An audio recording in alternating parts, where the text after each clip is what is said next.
Hi! Hello friends. Welcome to FRSS family. ఈరోజైతే మంచి రెసిపీతో మీ ముందుకొచ్చాను. అదేనండి ఈ సీజన్‌లో దొరికే ఉసిరికాయ పచ్చడి.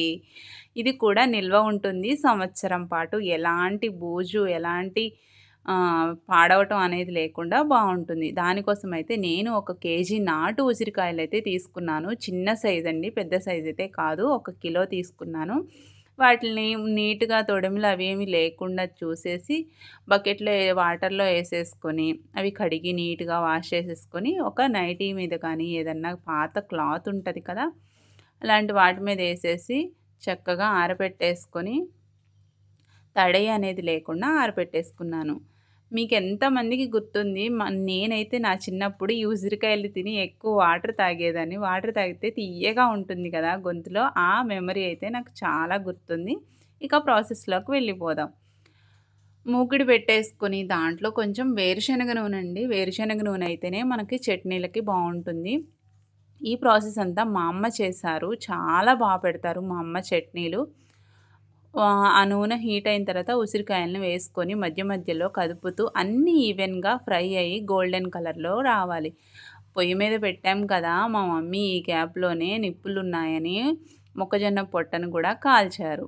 చాలా టేస్టీగా ఉంది. ఎప్పుడూ గ్యాస్ మీద తింటుంటే బోర్ కొట్టేస్తుంది. ఈసారి పొయ్యి మీద తినేసరికి చాలా టేస్టీగా నిప్పుల మీద కాలేసరికి బావుందనమాట. ఇట్లా గోల్డెన్ కలర్‌లో వేయించుకొని పక్కన పెట్టుకోవాలి. నేనైతే 1 కిలో కాయలకి 6 నిమ్మకాయలైతే తీసుకున్నాను.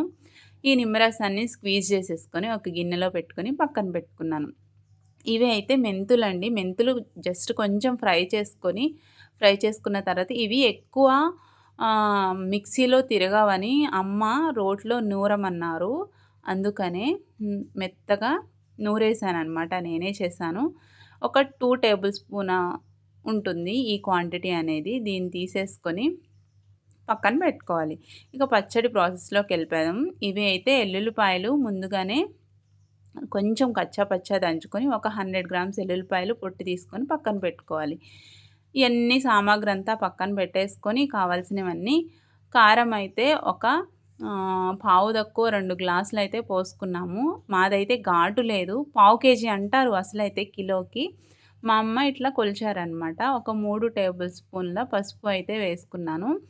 మెంతిపిండి మీరు చూసారు కదా! 2 టేబుల్ స్పూన్ క్వాంటిటీ. ఉప్పు ఒక 100 గ్రామ్స్ అయితే వేసుకున్నాము. మేము అన్నంలో వేసుకుంటాం కాబట్టి తక్కువగా వేసుకున్నాము.